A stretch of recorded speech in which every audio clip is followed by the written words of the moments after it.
परिवर्तन हुआ होगा।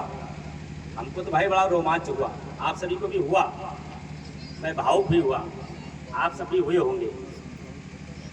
वह जो दृश्य था वो कल के भारत, आज का भारत और आने वाले भारत, जो अपना आज का विषय है उसी को समाहित करता हुआ था और उसी पर हम सबको चर्चा भी करनी है।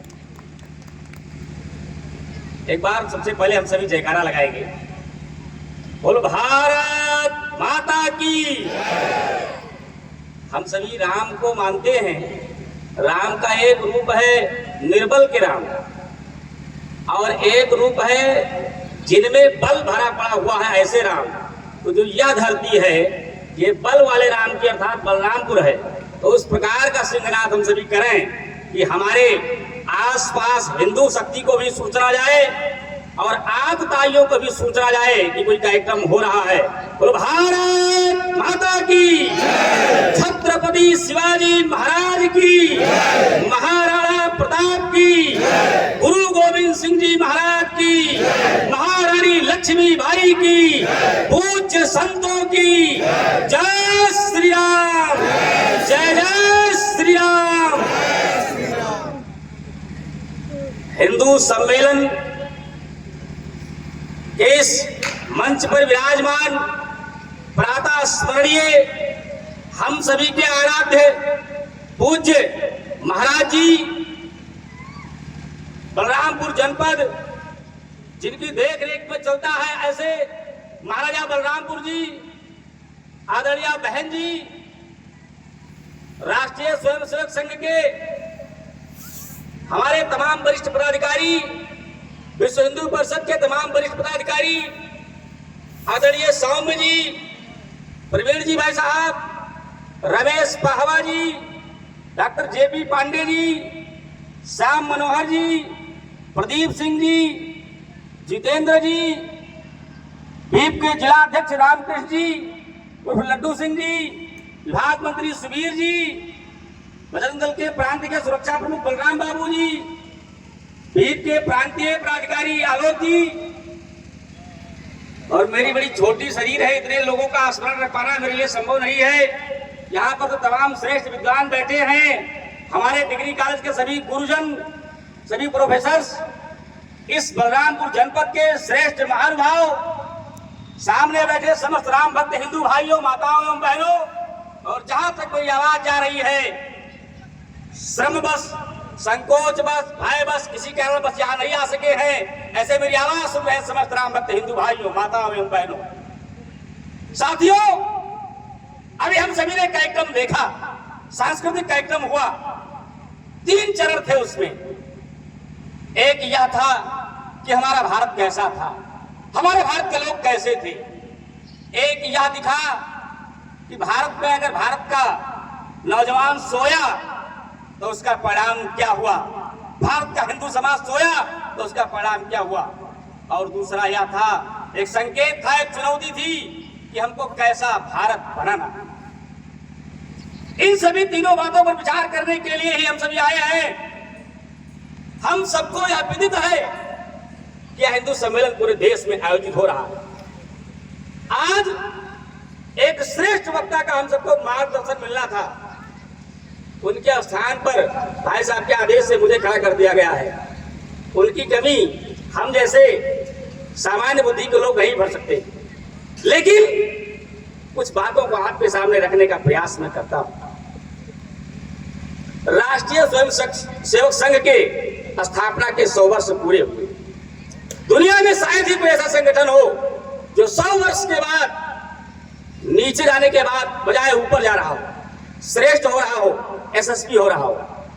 संघ ऐसा ही है, उसके 100 वर्ष हुए और उसके अवसर पर वो कोई बड़ा कार्यक्रम नहीं कर रहा है, कोई बड़े बड़े आयोजन नहीं कर रहा है, कोई हमने क्या किया ऐसा नहीं गिना रहा है, हम क्या करने वाले हैं ऐसा भी नहीं गिना रहा है, बल्कि हिंदू समाज को एकत्र करके हम सभी आए हैं और हमारा भारत कैसा था इस पर चिंतन करें, हमारी क्या भूमिका हो विश्व गुरु भारत बनाने में, इस पर हम विचार करें और छोटे छोटे कार्यक्रम के माध्यम से हम सभी अपनी भूमिका अदा करें। इसका स्मरण कराने के लिए हम सभी कार्यक्रमों का आयोजन कर रहे हैं। पूरे भारत में लगभग 90,000 कार्यक्रम होने वाले हैं। अपने अवध प्रांत में भी ऐसे ही 3,000 सम्मेलन होने वाले हैं। उसी की एक कड़ी में हम सब यहां एकत्र हैं। साथियों, पूरी दुनिया में जिस धर्म के लोग निवास करते थे, मैं ज्यादा लंबी चौड़ी इतिहास की बात ना करूं, एक वाक्य में कहूं तो 2,500 साल पहले पूरी दुनिया में जो भी मानव था वो सब का सब हिंदू था, दूसरा कोई नहीं था। और वह हिंदू आज एक देश में एकत्र होकर के अपनी अस्मिता को बचाने के लिए सम्मेलन कर रहा है। कारण क्या है इसका? क्या हम ऐसे ही थे या बीच में ऐसा हुआ?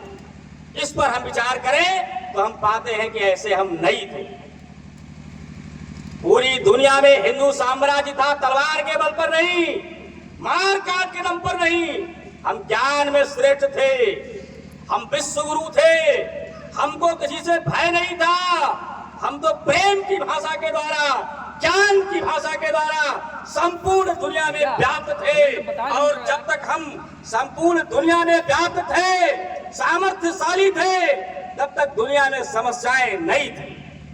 कुछ सिरफिरे लोगों का जन्म हुआ, उन्होंने अपनी चलाने के लिए हमारे ही भाइयों बहनों का कत्ल शुरू किया, अपने ही बीच में कत्लेआम प्रारंभ किया, करके बस तमाम लोगों को अपने साथ ले लिया और धीरे धीरे मार काट मचाते हुए दुनिया के कभी इस कोने में कभी उस कोने में, उनको लगा इसी तलवार के दम पर पूरी दुनिया को हम विजय कर लेंगे। और वो जो हिंदू धर्म का मूल स्थान भारतवर्ष था, उसमें भी उन्होंने तमाम आक्रमण इसी के कारण से किए। तो इतिहास में बहुत ज्यादा नहीं जाऊंगा, लेकिन थोड़ा बहुत इंगित करना आवश्यक है कि जब जब उन्होंने पूरी दुनिया में आक्रमण किए, परिणाम। लेकिन आप सब एकत्र हुए हैं या बताने के लिए हम सभी आए हैं कि जब भारत में ऐसे आक्रमण हुए तो हिंदू समाज कैसा था, अभी कार्यक्रम में जैसा दिखा, ऐसा पराक्रम हमारे देश ने किया, हमारे देश के हिंदू समाज ने किया। 712 में मोहम्मद बिन कासिम का आक्रमण हम सभी जानते हैं, परिणाम भी जानते हैं। महाराजा दाहिर सैन ने पराक्रम किया, यह भी जानते हैं। परिणाम उसका जो भी रहा हो, लेकिन हमारे देश की छोटी छोटी आयु की बहनें, जिन्होंने अभी वास्तव में नृत्य के माध्यम से, कार्यक्रम के माध्यम से दिखाने का प्रयास किया, वैसा ही पराक्रम हमारे उस समय 712 में बहनों ने किया था। उनको हमारा देश, हमारे देश की आज की युवती अपना आदर्श कैसे बनाए, उसको स्मरण कराने के लिए हम सभी आए। हम सबको पता है, महाराजा दाहिर सैन पर आक्रमण होने के बाद मोहम्मद बिन कासिम ने उनकी 2 पुत्रियों को अपने कब्जे में किया और खलीफा की सेवा में अपने देश को भेजा। दोनों युवतियां जब खलीफा के सामने लाई गई, उन्होंने बड़ी सूझबूझ के साथ कहा कि आपके जो सिपा सलार थे, आक्रमणकारी यहाँ गए थे, मोहम्मद बिन कासिम, आपके सामने भेजने से पहले ही मेरा भोग कर लिया है, मैं आपके लायक नहीं बची हूँ। इतना सुनते ही खलीफा ने आदेश भेजा, मोहम्मद बिन कासिम को बंद करके ऊंट की खाल में भर करके वहां ले आया गया और उसके सामने पेश किया गया। सूझबूझ के साथ 2 युवतियों ने दूसरे देश में खड़े होकर के उनका वध भी कराया और अपने सील की रक्षा करते हुए हाथ नहीं लगाने दिया, एक दूसरे का वध करके बलिदान पर श्रेष्ठ बलिदान करते हुए अपनी जीवन लीला समाप्त की। साथियों, ये हमारा पराक्रम का इतिहास रहा, हमारी बहनों का इतिहास रहा है। क्या आज के इतिहास में हम सब ये पढ़ने को पाते हैं? हमारे देश पर कभी तैमूर लंग, कभी चंगेज खान, कभी गौरी, कभी गजनवी, एक के बाद एक आक्रमण होते गए। कहीं हम लड़े, कहीं हम जीते, कहीं हम हारे, कहीं हमने पराक्रम किया, कहीं हमने बलिदान दिया, उसके परिणाम जो भी रहे। लेकिन उस समय हमारे महापुरुषों ने हमारे लिए जो परंपराएं स्थापित की थी, उनका स्मरण भी आज हम सबको नहीं हो पा रहा है। क्यों? और उसका परिणाम ये हुआ कि हमारे नायक, आज की फिल्मों के नायक हमारे हीरो बन गए। जो नर्तकी है, जो नर्तक है, जो एक्टर एक्ट्रेस हैं उनको भी हीरो के नाम से जानते हैं, वो हमारे हीरो नहीं है। अभी जिनका कार्यक्रम में हम दर्शन कर रहे थे वह हमारे हीरो हैं। हमारे हिंदू धर्म को बचाने के लिए, भारत माता की रक्षा करने के लिए जिन्होंने अपना बलिदान दिया वह हमारे नायक हैं। वही हमारे वास्तव में हीरो हैं, वही हमारे आदर्श हैं। कोई भी सलमान खान हमारा आदर्श, हमारा हीरो नहीं है। हमारे तो आदर्श वीर बंदा बैरागी हैं। हमारे तो आदर्श गुरु तेग बहादुर सिंह जी हैं, गुरु गोविंद सिंह जी हैं। उनको चारों बच्चे हैं। फतेह सिंह जोरावर हैं। हमारी नायिका महारानी लक्ष्मीबाई है। हमारी नायिका महारानी चेन्नम्मा है, दुर्गावती है, राम है, कृष्ण है। इसका स्मरण कराने के लिए हम सभी आए। जब तक इनको हम नायक मानते रहे, दुनिया से जो भी आक्रमणकारी लुटेरा आया उसको हमने दो दो हाथ करते हुए भारत से बाहर भेज दिया।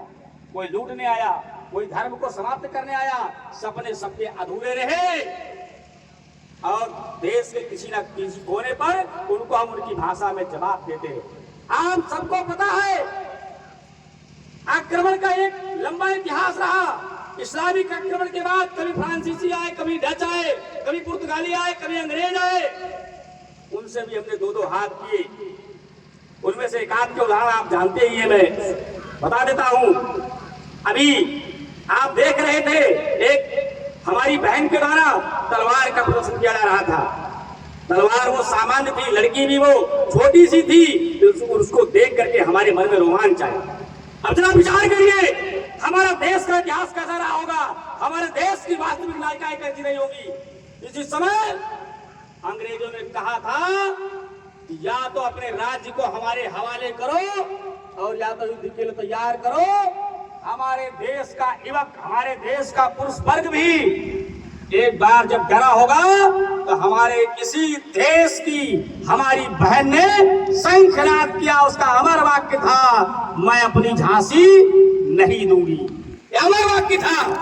और केवल अमर वाक्य नहीं था, आप सबने देखा है यहाँ पर चित्र लगा हुआ है हमारे वास्तविक नायक नायिकाओं का, हमारे आदर्शों का। उनका भी चित्र लगा हुआ है। घोड़े पर सवार, पीठ पर बच्चा बंधा हुआ, दोनों हाथों में तलवार, मुंह में घोड़े की लगाम।